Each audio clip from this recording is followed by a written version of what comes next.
The most underrated side hustle that will make you question a 9-to-5. It's called copywriting. Now, before you scroll on with your day, let me break it down for you. I do copywriting for Amazon. That consists of a title, bullet points, and a product description or an EBC. We're talking one title and anywhere from 15 to 20 sentences.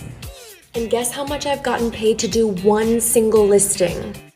$250. Let me say that again for the people in the back. $250. That's $12.50 per sentence. Not to mention that the majority of the time you'll have website copy or the old listing copy to work with. And some of the clients that I've worked with really just want their copy to be translated into proper English. Just create a profile on Upwork and search Amazon listing optimization. There's so many jobs out there. And trust me, you don't need any experience. So, how fast can you write a sentence?